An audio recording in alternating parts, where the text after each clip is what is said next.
हम अपन बहन के समझावे की बहुत कोशिश करी। पागल हो गल बाड़ू, हाँ? पागल हो गल बाड़ू हरामजादा के प्यार में। कि हवा कितनो भी तेज बहे, धूल के उड़ाकर चांद तक ना पहुंचा सकेले। बहन तो बहन, हमार पत्नी भी हमरा के समझावे लगी। दाग त इज्जत पे ओ दिन लगी जौने दिन राउर की बहन उ लइका के हाथ पकड़ के भाग जाए। साला वो दिन हमार दिमागे काम ना करत रहे। आओ ही गुस्सा में जब हम घर से बाहर गई नी,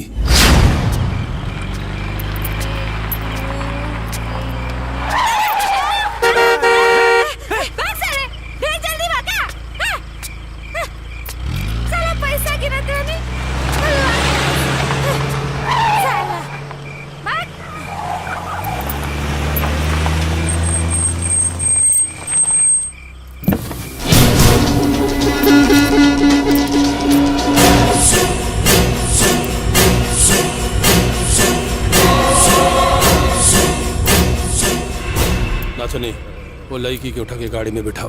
अरे का भैया, अभी भिखारी के भी अपन दिमाग न लगाओ, जितना कहनी उतना कर जाओ।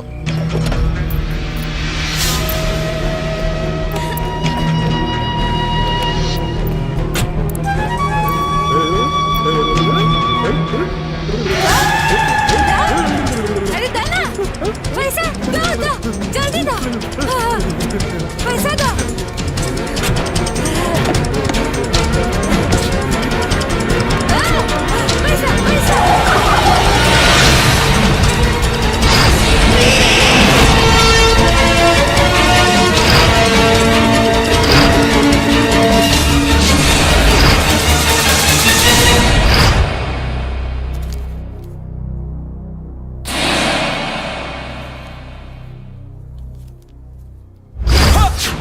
जैया तू दरोगा बनला और अपन ऊ खुशी तू हमारी बहन के फोन पे सुनौला।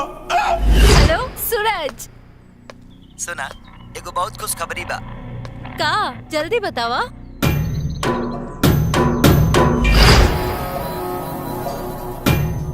ओही दिन तोरू खुशी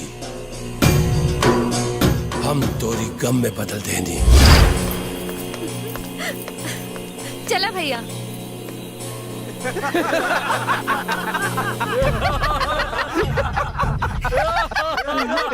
ये का बदतमीजी हो।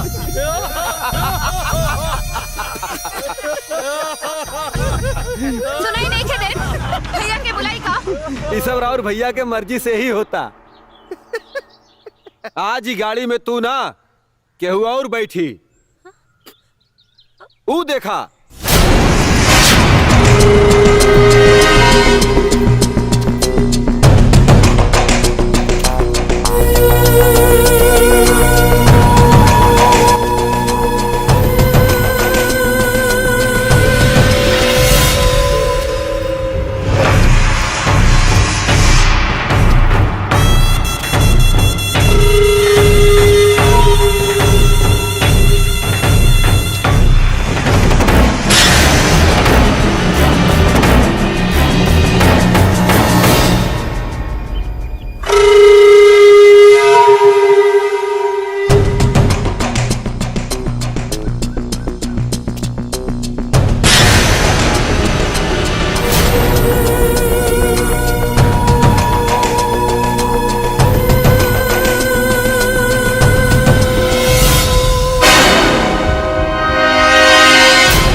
बोल कैसा लागली हमार लिखित निर्देशित फिल्म? बहुत घटिया। गजराज नथुनी फिल्म के क्लाइमेक्स अभी पूरा नहीं है भाई। एगो बात हमार कान खोल के सुन ले। हाँ? तोरा के इतना भयानक मौत मारब, इतना भयानक कि तोरा लाश पचील कौआ भी आवे से डरिए जा।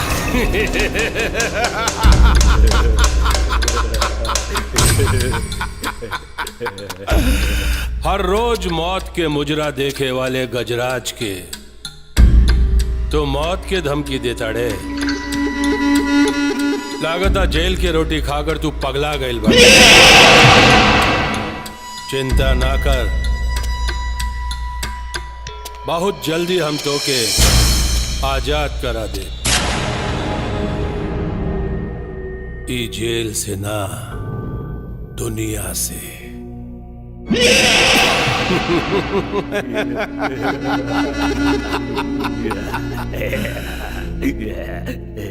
एक बात है, हमार बहन तो से बहुत प्यार करेले, तो के बेगुनाह साबित करे खातिर अब तक जिंदा बा, ना तक कब के मर गल रहित। बाकिर ऊ कहाँ बिया? ई बा गुप्त गुप्त, ई बा गुप्त गुप्त गुप्त। अब अपन ज्ञान से ई गुप्त का बा ई ढूंढा ढूंढा।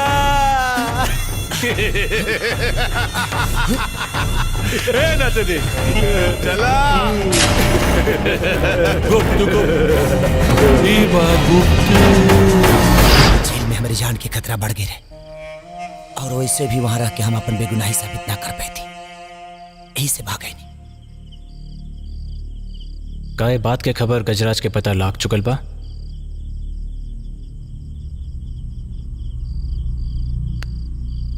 बिल्कुल चल गई हुई, कैसे कि जिलर गजराज के पोसुआ कुत्ता। फिर तो के सावधान रहे की जरूरत बा। एक चीज अच्छा भाई कि हमार ड्यूटी गजराज की सुरक्षा में लाग गई। हो सकेला साथ रहते रहते रश्मि के कोनो ना कोनो सुराग मिल जाए। बाकी गोली गजराज पे चलल बा, दहाड़ तो वो मरबे करी। भैया जी, भैया जी, भैया जी। अरे तिलक धरिया, प्रणाम भैया जी। आज अचानक ही है? अरे मिठाई लाए हैं। अरे वो तो हम देख रहे हैं। प्रमोशन का प्रमोशन आप ही के आशीर्वाद से तो हुआ है। वो तो सदा रहे, आशीर्वाद तो सदा रहे। पाँचों बढ़िया सा आशीर्वाद दे।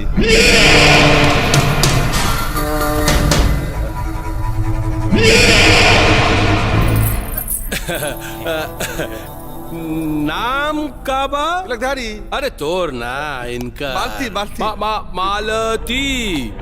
बहुते सुंदर और अच्छा नाम। अरे बहुत बढ़िया खाना भी बनाती है। हाँ। और तंदूरी चिकन तक, क्या बताएं। ओ तो बुलावा कबो, घरे बुलावा। हाँ तो आज ही चलिए आए। आज?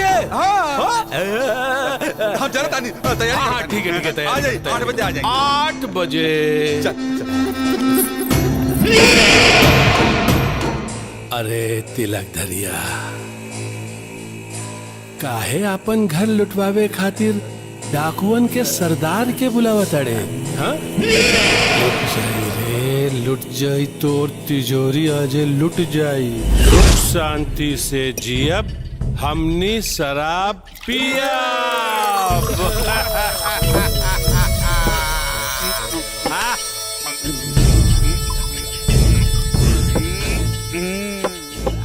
अरे साला हमारा के तो समझे में ना होता साला कि हम पार्टी रहने वाले कि भैया जी। कौनो बात ना पांडे जी, तोहार भैया जी के माल कौनो बाटल बा।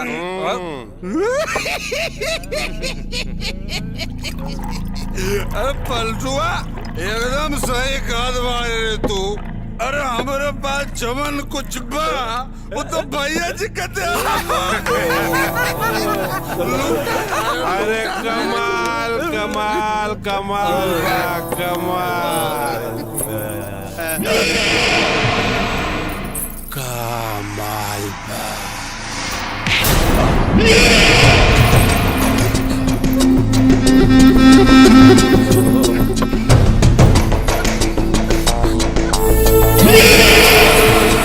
कमर के नीचे उम्र ना होला। आप सुख शांति से जियब, हमनी शराब पियब। कमाल बा।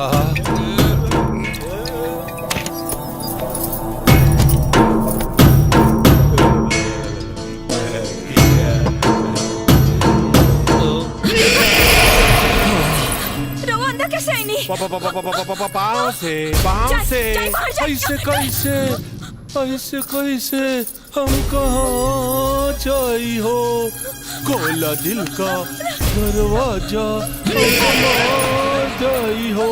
खोला दिल का दरवाजा। अरे भगवान के लिए कहाँ छोड़े? गजराज के सामने भगवान भी ना आ सकेला। हाँ पांडे जी चुप चुप ले, मजा ले और हमके मजा दे।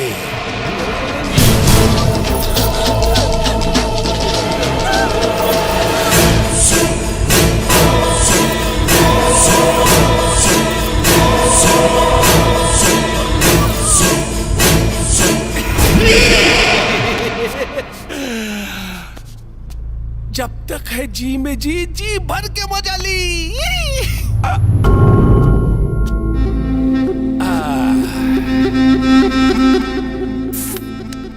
सुख शांति से जी बेटा, और जी भर के शराब पी। तोहार माल भैया जी कमाल। हम तिलक लगा देनी। ए नथुनी चल चला भैया, काम हो गइल बा।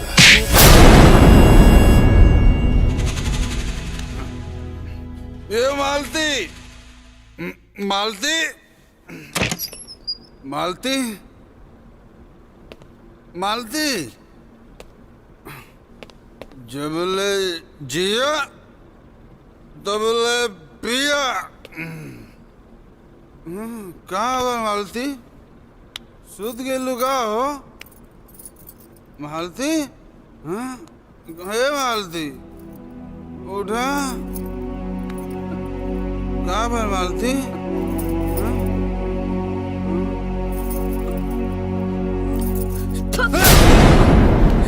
गजराज सिंह हमारी इज्जत के साथ खिलवाड़ कैलस और तो घर में रहला।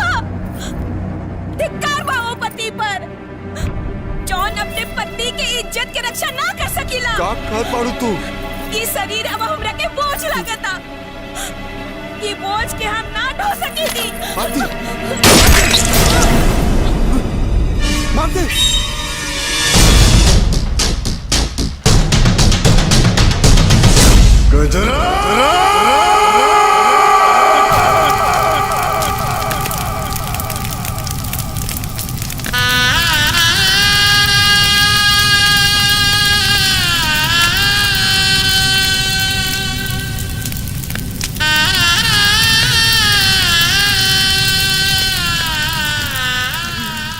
संभालो अपने आप के, संभालो। हमरा के सब पता चल चुकल बा।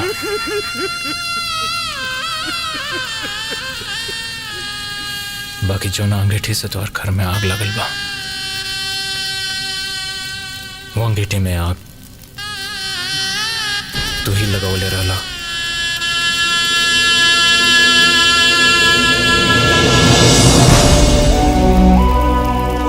राख भी हम ही बनाई साहेब। तो फिर तो हमने का कैसे मदद कर सकेला? तो हर बेगुनाही के सबूत हम बता सकेला। गजराज सिंह अपने बहन के अपने फार्म हाउस पे बंदी बना के रख ले बाटे, और ये लड़ाई में राउर लोग के साथ है हम आई। शायद इन नेक काम से हमारी पत्नी की आत्मा की शांति मिली।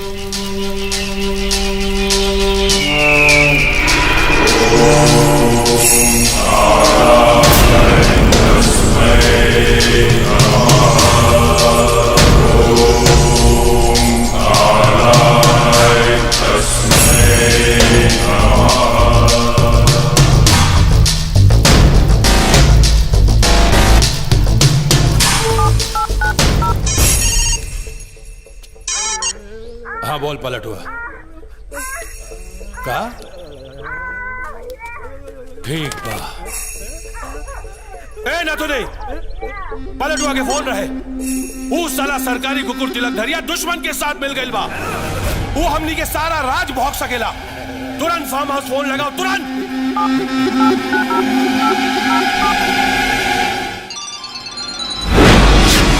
रे मगरुआ। हाँ बोल। अरे तुम्हार फोन बजाता। अरे बाजा दे सरवा के। उठा साले। 3 दिन से साला परेशान कर लिया बा। 45 के रिचार्ज पे 50 के टाक टाइम फुल ऑफर सीमित समय तक।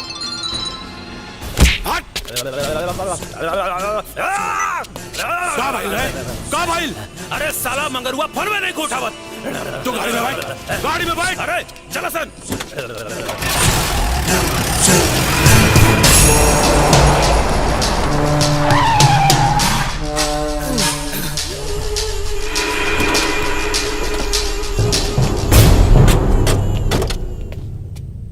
अरे तिलकधारी भैया कैसा आइला हो? रश्मि से मिले खातिर भैया जी के फोन आल हल के ओकर तबीयत खराब बा। बाकी ही दोनों के आओ। डॉक्टर हो जा मिल रहा। आई डॉक्टर साहब।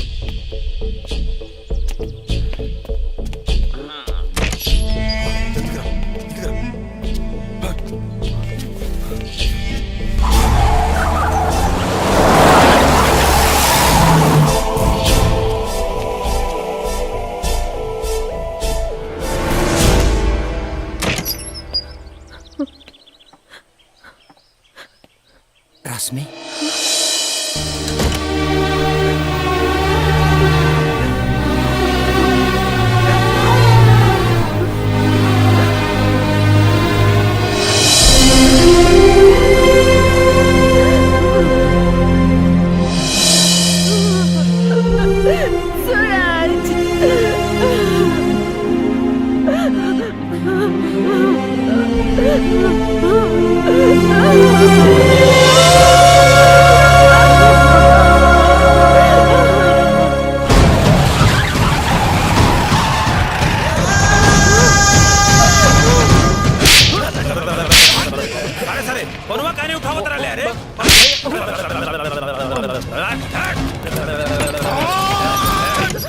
सूरज तोड़ दे दरवाजा साले के।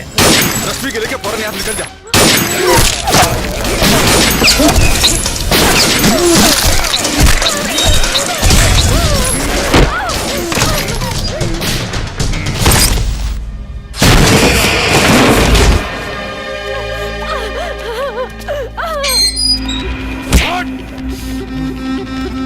साला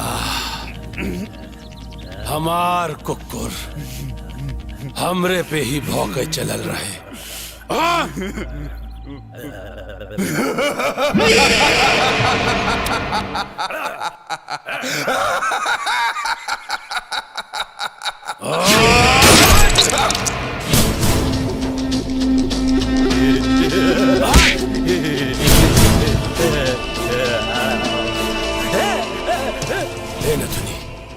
ये गद्दार तो मर गई।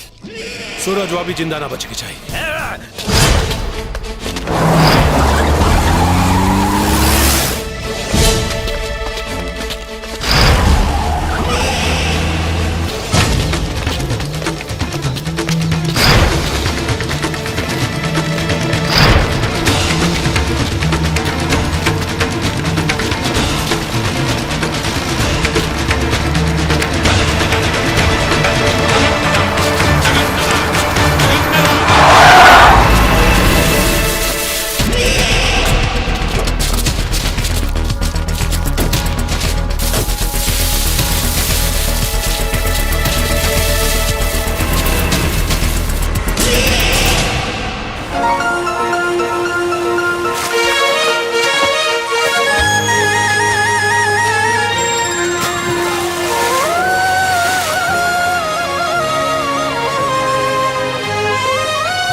दिहलस जिनगिया हमके, दिहलस जिनगिया हमके, दुखवा हजार हो, बाकी जियबले बाटे प्रीतिया तोहार हो, बाकी जियबले बाटे प्रीतिया तोहार हो।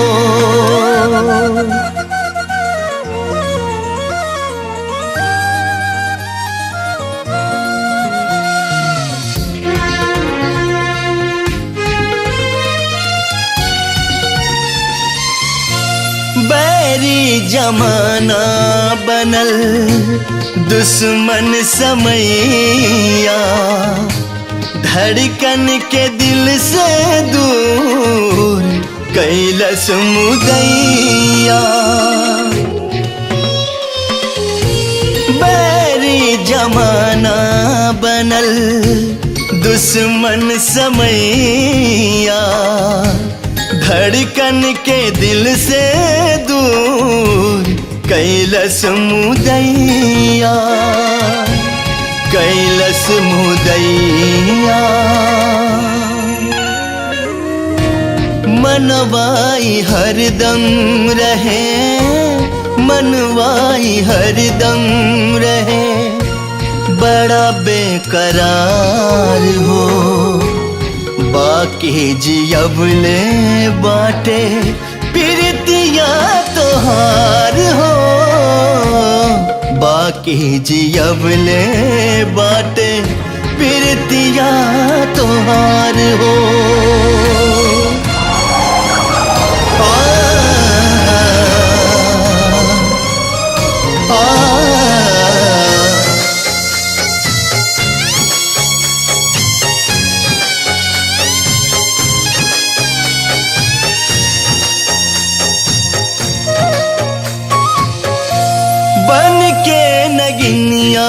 डसत रहे तन्हाई रे, याद ही दर्द या रहल, याद ही दवाई रे।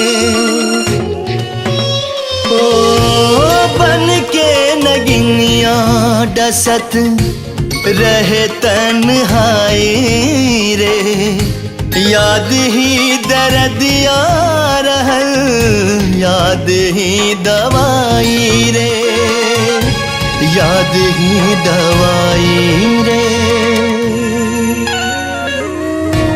मजबूर दिनवा रहे, मजबूर दिनवा रहे, रतिया लाचार हो, बाकी जियबले बाटे प्रीतिया तोहार हो, बाकी जियबले बाटे प्रीतिया तोहार हो।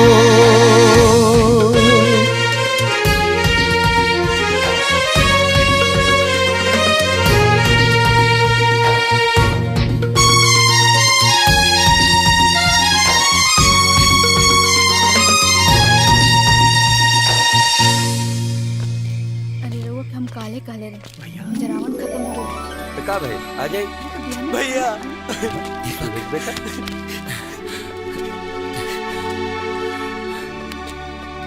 मामा जी बेटा प्रणाम, खुश रहा। अरे बेटा तू यहाँ, तू तो जेल में रहला ना, ऐजा किसे?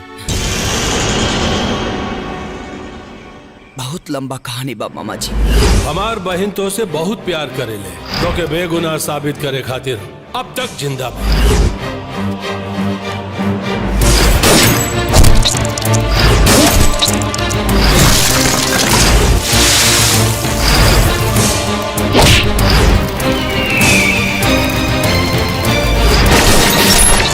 भगवान, इतना बड़ा धोखा।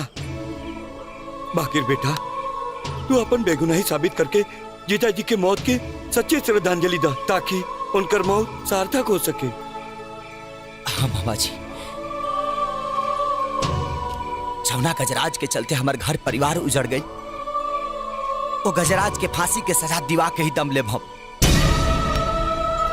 हमें हमारे बाबूजी की आत्मा के शांति मिली। मामा जी, ए विजय। नमस्ते मामा। नमस्ते। हमारे दोस्त। नमस्ते। सूरज, तू लोग आराम करा, हम चला था कैसे की काल हो लिया तो कोर्ट बंद रही। हम अजू जाके वकील से मिलकर सारा कानूनी कागजात तैयार कर लेता नहीं।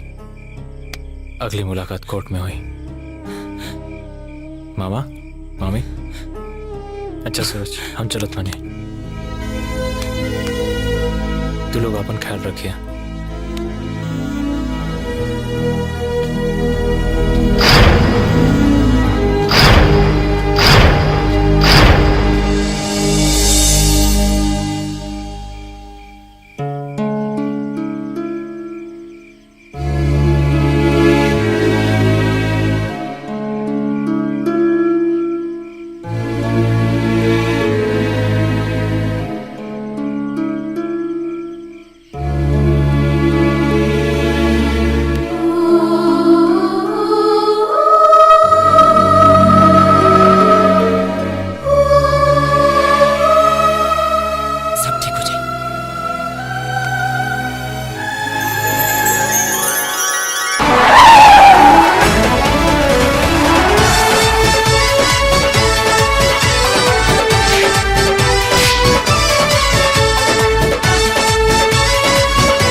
अरे लाव रे अबीर, तनी हमू होली खेली। ले भैया। हो लाली चुनरी पे, हो लाली चुनरी पे, होलिया में रंग बरसे, रंग बरसे। अरे होली के दिन रंग खिल जाते हैं, आपन लुकाइल भुलाइल सब मिल जाती है ना मामा?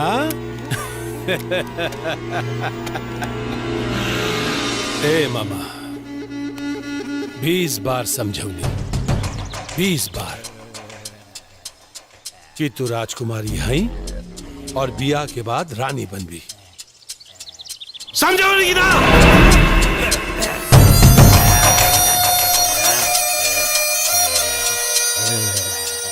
पर एकरा के तो नौकरानी बने की भूत सवार बा।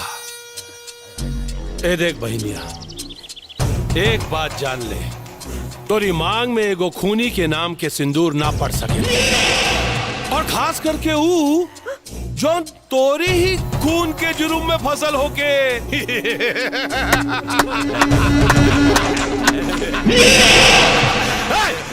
निकल निकल पर्दा से बाहर निकले के कहनी ना। अरे बहनिया, काहे तू एकरा के बेगुनाह और अपन भाई के गुनहगार बनावल चाहत बाड़ी? काहे? तोरा से बहुत प्यार करे नी, हाँ? कोनो तकलीफ दिए नी, हाँ? नाना, हाँ? चल चल, घर में सब तुम्हारा इंतजार करत बाटे। चल चल, सब ठीक हो जाए। चल चल बेटा, चल। भागा सूरज, लक्ष्मी आपके पट के लेके भागा, भागा सूरज, भागा।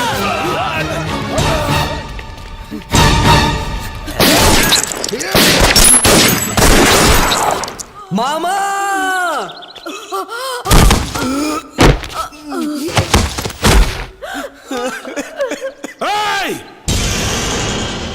पकड़ो नदी के।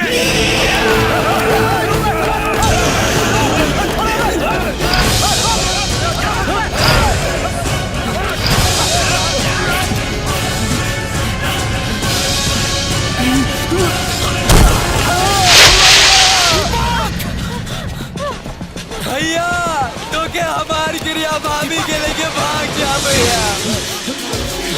भैया भाग जा।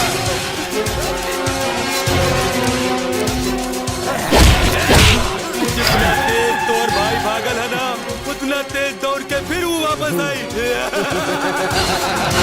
ले दारू पी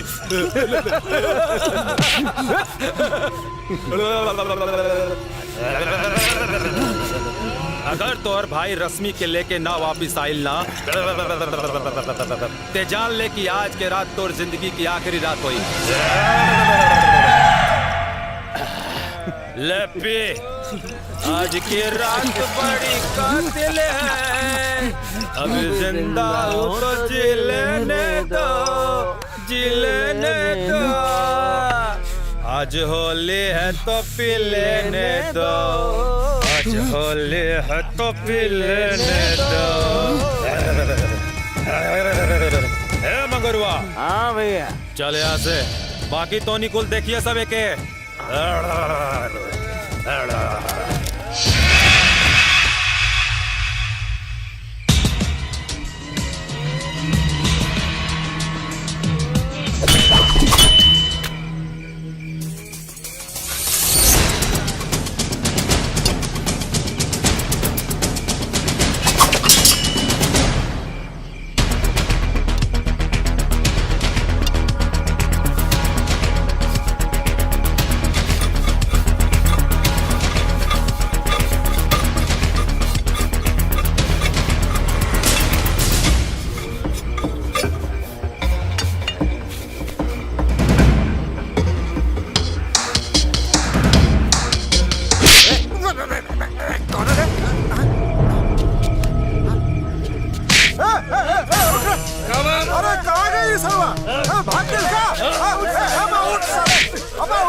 हाँ बोल झगड़ुआ। भैया जी, दीपक ससुरा चकमा देके भाग गई। हराम ज्यादा, सारा सब का सब निकम्मा हुआ सर। अब हमार बात ध्यान से सुन।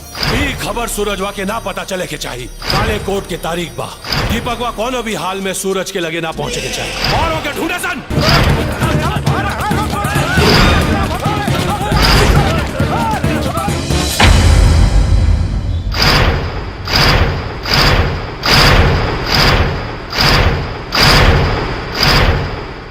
आओ सूरज आओ, आओ सूरज आओ। जज साहब, अब समय बहुत हो चुका है। सरकारी वकील साहब अपनी झूठी दलीलें देकर, निराधार दलीलें देकर कोर्ट का समय बर्बाद कर रहे हैं और अपना भी।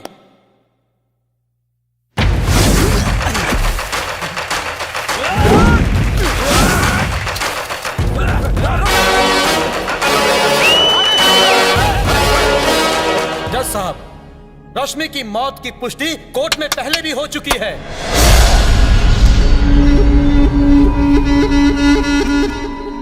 लेकिन हमारे काबिल दोस्त सरकारी वकील, इनका कहना यह है कि मृतक रश्मि की हमशक्ल है।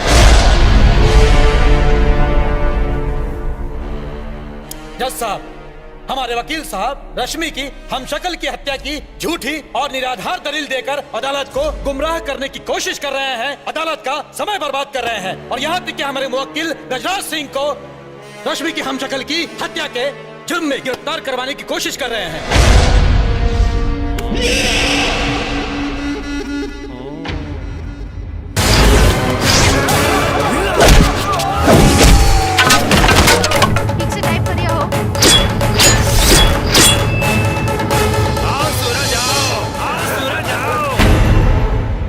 जज साहब, कोर्ट से मेरी गुजारिश है कि मुजरिम के आने तक का इंतजार मत किया जाए। अब कोर्ट अपना फैसला सुनाए। ऑब्जेक्शन मिलॉर्ड, मैं बड़ी विनम्रता के साथ अदालत से यह दरख्वास्त करना चाहता हूं कि बिना मुवक्किल की बात सुने हुए अदालत कोई फैसला कैसे सुना सकती है।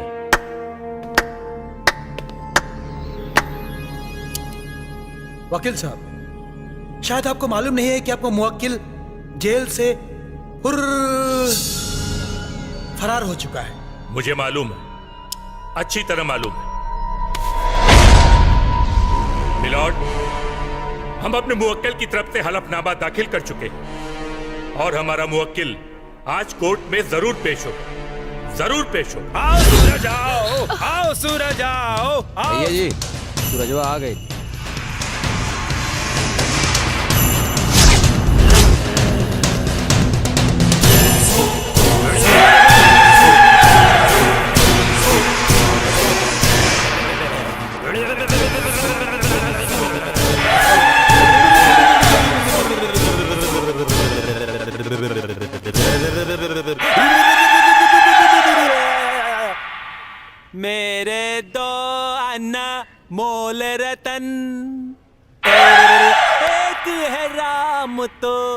नहीं है लखन।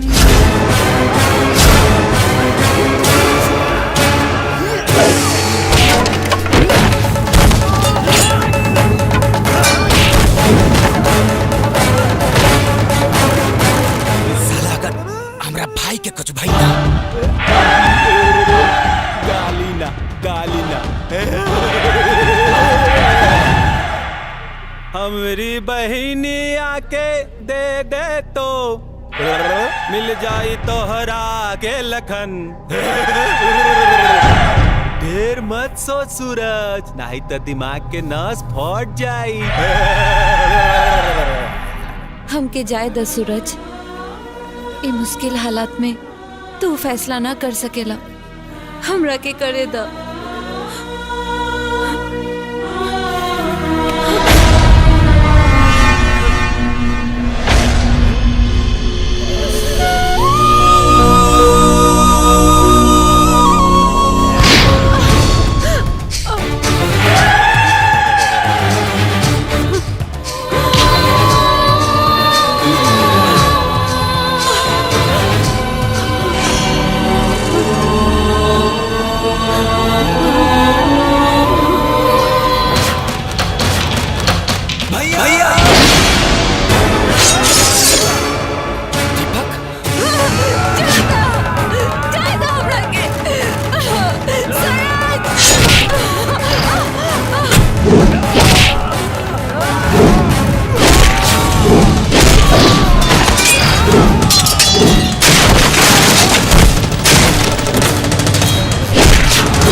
भविष्यामि विवेक्याहम् असुरमानसव्यूहकम्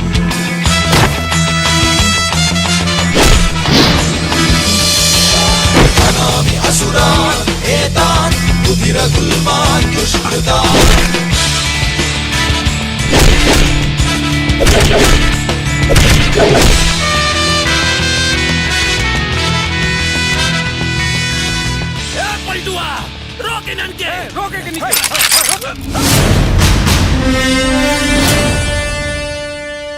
हमने के ऊपर गोली वो चलाई जे आज ले 1 रुपया रिश्वत ना ले ले हुई हमने के ऊपर गोली वो चलाई जे खाकी वर्दी पहने समय लियल गए शपथ का सच्चे दिल से पालन के लिए हुई। खाकी के पावर तो नहीं लोग के पता नहीं के।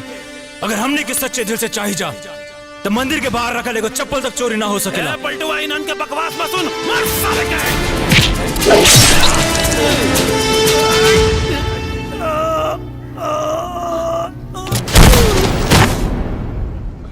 अगर दोनों लोग के खाकी वर्दी के पीछे जरा भी अगर जमीर बाकी होके तो गजराज के तलवा चटरी बंद कर दो लोग।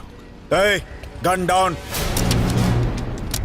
तमाम हालातों को मद्देनजर रखते हुए अदालत इस नतीजे पर पहुंची है कि रश्मि का खून मिस्टर सूरज ने ही। 1 मिनट।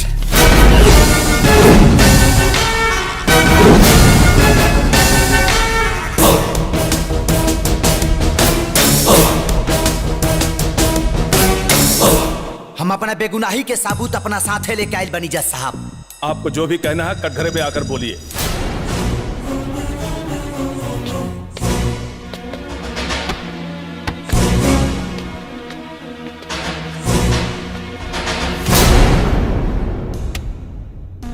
जौना लड़की के खून के इल्जाम हमरा सर पर लागल बा, आज लड़की रुआ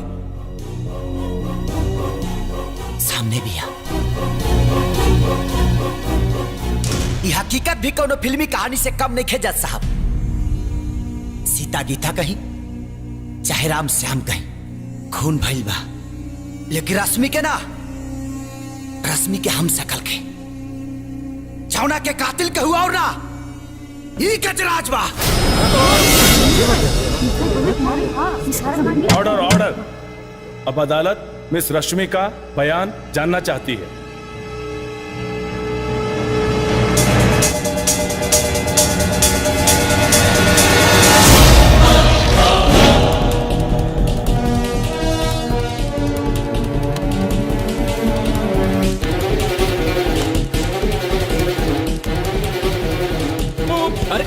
अरे बैठा हो विधायक जी। आपके भाई गजराज सिंह ने ऐसा क्यों किया, आप अदालत को विस्तार से बताएं। प्यार जज साहब, सूरज और हमार प्यार जौन हमार भाई के मंजूर ना रहे।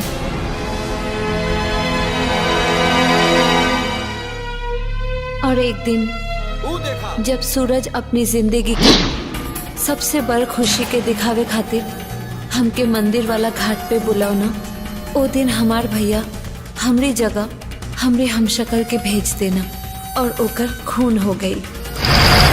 सूरज! जौना के झूठ मूठ के इल्जाम सूरज के सर पे डाल दिहल गई, जबकि असली कातिल हमार छोटका भैया नथुनी रहना।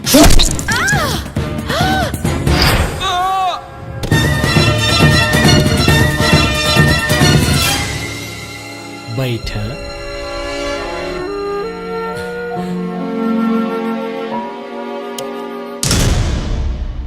खुद मिस रश्मि के दिए गए बयान को मद्देनजर रखते हुए यह अदालत मिस्टर सूरज को बेगुनाह समझती है और इन्हें बाइज्जत बरी करती है और मिस्टर गजराज सिंह को उम्र कैद की सजा सुनाती है।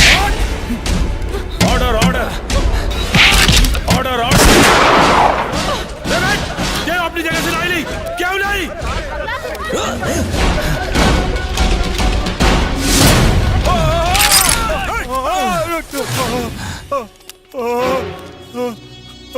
तुमने मारी एंट्री और हमरी फटी यार। माफ कर दे सूरज, माफ कर दे हमरा के माफ कर दे। तू हमारी भाई, हम तो हर भाई, बचा ले हमरा के, बचा ले। भाई हाँ, भाई बहन के रिश्ता पा तो दाग बड़ा दाग। तोरा के सूरज से शादी करके वाला, शादी करके वाला ही ले शादी। ओ मंगलम भगवान विष्णु मंगलम करुणा सबजो मंगला पुत्र काक्षी। हो गई शादी, शादी हो गई। सूरज अब तो हमारा जीजा, हम तो हर साला, अब जीजा साला के कैसे मार सकेला? कैसे मार सकेला? ऐसे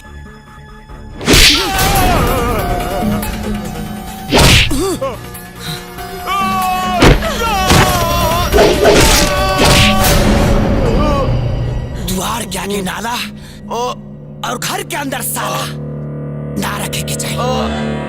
और तोरा जैसन गंदा नाली के कीड़ा के मारल अच्छी जरूरी है।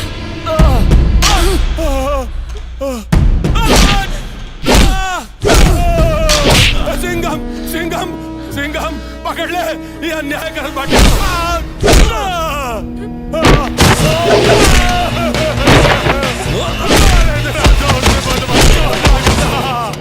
हसमी, तू हमारा आदमी हुए, तू हमारा आदमी बाड़े, हम तो प्रमोशन करा दे। बचा ले तो प्रमोशन, कानून मंत्री, मुख्यमंत्री। चलो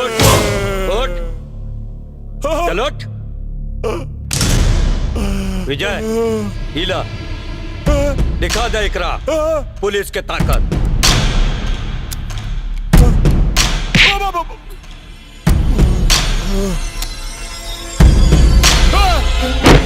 कहाँ करो दाड़ा? सब घूम जा लो, आज केहू कुछ ना देखी।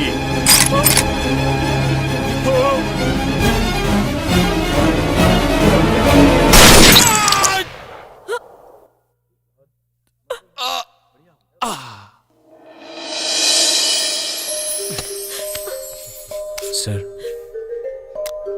वेल डन, बहुत बढ़िया। सूरज, थैंक यू सर। रश्मि, भैया हम